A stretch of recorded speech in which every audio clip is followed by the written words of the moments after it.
Good morning, everyone, and welcome to the WMATA special board meeting of Friday, September 18th, 2020. And I want to thank everyone for being here. We appreciate your flexibility in joining us for our rescheduled meeting. As you will see in a moment, there's an amendment proposed to the resolution that's before us. And given the importance of this topic today, we wanted to ensure that the board members had sufficient time to review the proposed amendment before this meeting. I will now ask Board Corporate Secretary, Ms. Ellison, to call the roll. Chair Smedberg. Present. Vice Chair Gideby. Present.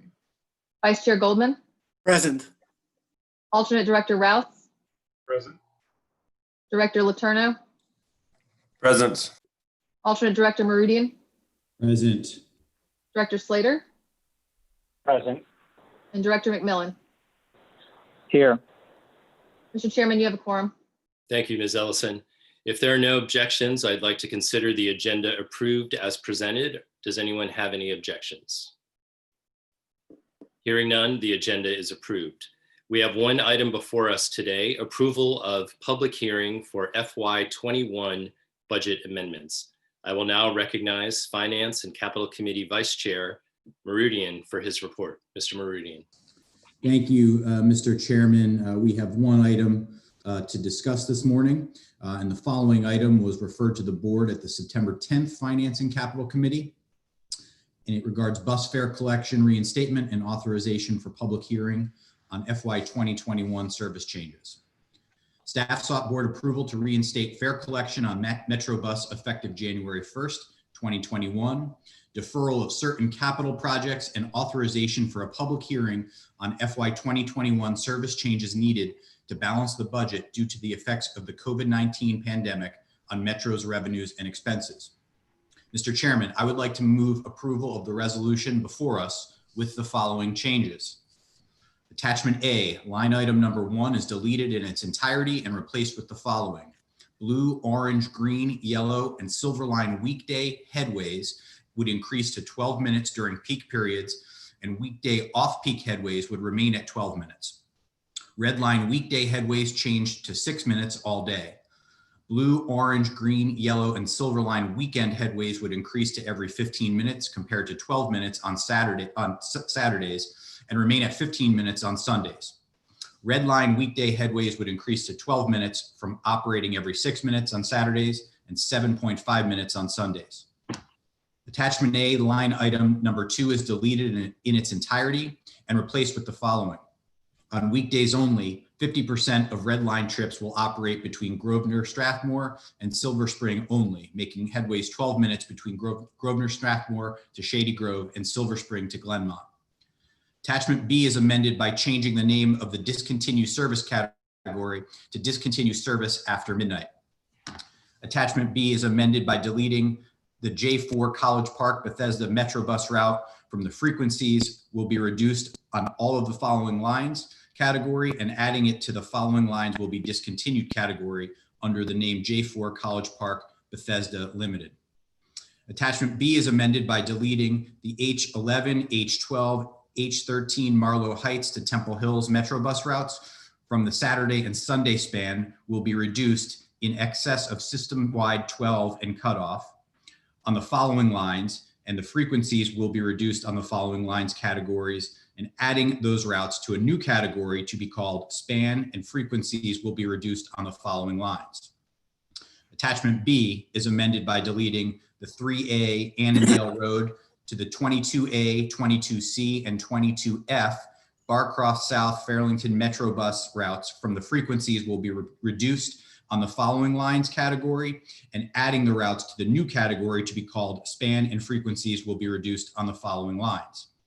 And last, attachment B is amended by deleting the first bullet for the N2, N4, N6 Massachusetts Metro bus route under the modifications are proposed to the following lines as follows. Category and replaced with the following: discontinue all service on routes N2 and N4. This concludes the list of changes, and we'll now open up for discussion. Thank you, Mr. Meridian. There is a motion has been made by Mr. Meridian. Is there a second? Second. Seconded by Mr. Letourneau. So let's move on to discussion as we've done in the past. I will go around round robin around the table. Ms. Gideby? No comments at this time. Thank you. Mr. Goldman? Thank you, Mr. Chair.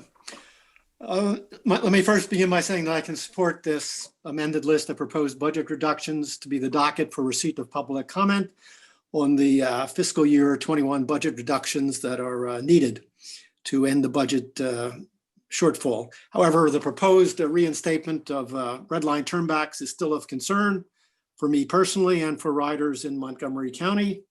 And so while we appreciate that our request, the request of the Secretary and I to staff to have red line station ridership data provided, we have received that data, of course, at 8:27 this morning for all stations as requested. And we will be reviewing that current ridership data to see if it justifies twice as much red line service for stations south of Grosvenor and south of Silver Spring as compared to stations north of these two stations on both sides of the red lines. If the data does not justify more service for stations south of Grosvenor and Silver Spring, then I will be opposing the reestablishment of these red line turnbacks.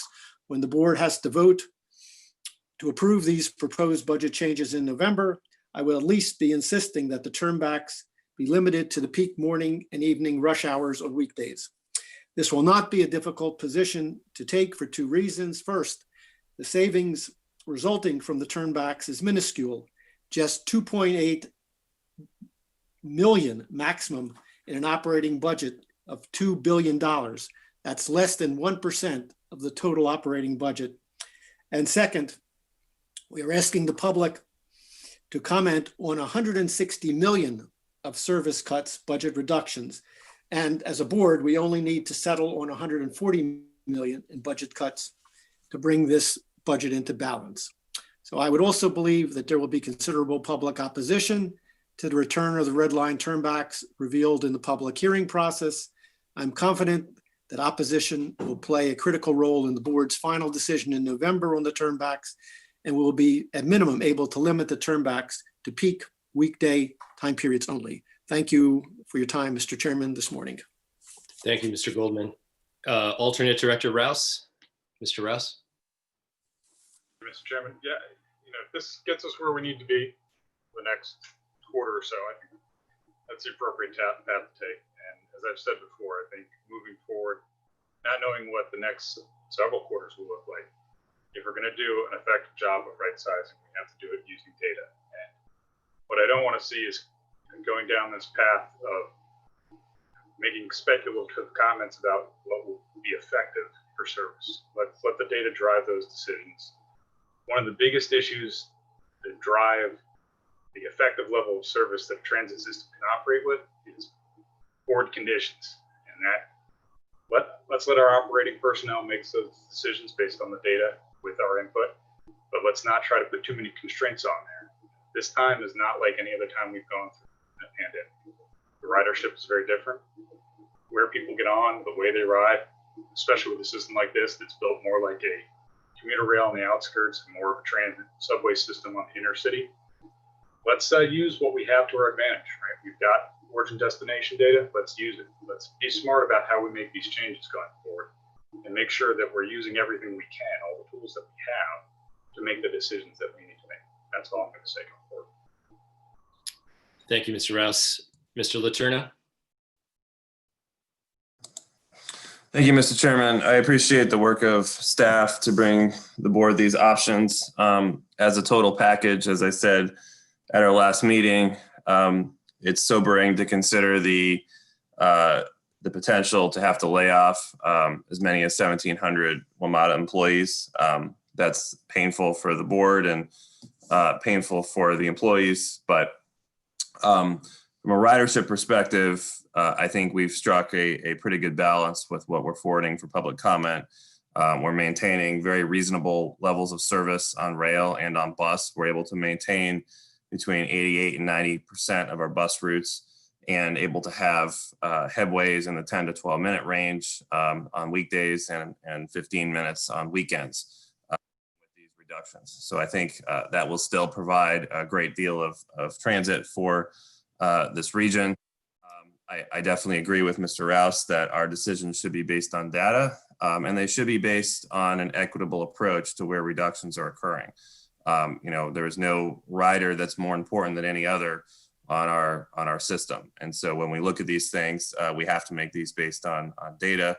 And certainly I know there will be discussions about the turnbacks, but the data is showing a slower recovery in the outer stations on the red line. And even after turnbacks, those individuals will still be receiving the same level of service as just about everybody else in the system, which is 12 minutes. And most of the red line will continue to see enhanced service. So I think sometimes it's important to do the thing that's fair for the entire system. And that's something that's certainly on the table here as well. But we'll look forward to receiving public comments and jurisdictional comments from our partners before having to make these final decisions. And in the meantime, we can certainly hope for an end to the stalemate in Congress over potential aid for Metro and for transit. Thank you, Mr. Chairman. Thank you, Mr. Letourneau. Mr. Meridian? Thank you, Mr. Chairman. I have no comments at this time. Thank you. Mr. McMillan? No comments from me. Thank you. Thank you, Mr. McMillan. Well, I want to thank everyone for their comments. And I too think that our decision should be driven by data. And as Mr. Letourneau just said, decisions that are fair and equitable across the entire system, both for our customers and the people that depend on Metro. So thank you for that. If there are no other comments, I'd like to ask Ms. Ellison to conduct a roll call vote. Ms. Ellison? Chair Smedberg, Aye. Vice Chair Gideby, Aye. Vice Chair Goldman, Aye. Alternate Director Rouse,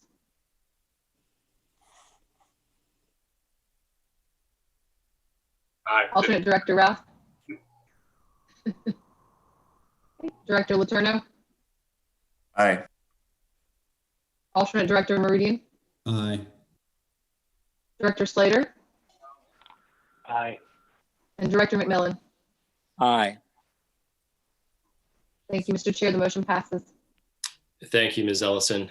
And for our customers, I'd like to remind everyone that they should check the WMATA.com website for all the ways you can provide feedback on the proposals leading up to the public hearing and the various surveys and so forth that are there, making it, giving you various options to provide comment. We do appreciate all the comments we receive. We will have, hearing more about the timeline and when these hearing will take place. So please check the website for updates. If there's no further business to come before the board, we stand adjourned. But before we sign off here, I'd like to submit a request for executive session. In accordance with the bylaws, I, Paul Smedberg, request that the Board of Directors convene an executive session to discuss the following matters pursuant to Article 2, Paragraph 9, subsections A, budgetary matters that may affect legal positions, WMATA contracts, or sensitive relationships with local jurisdictions or the federal government. Is there a second? Second, Mr. Chair. Seconded by Ms. Gideby. All those in favor? Aye. Aye. Any opposed? The ayes have it. Thank you very much. And thank you for joining us this morning. Appreciate it.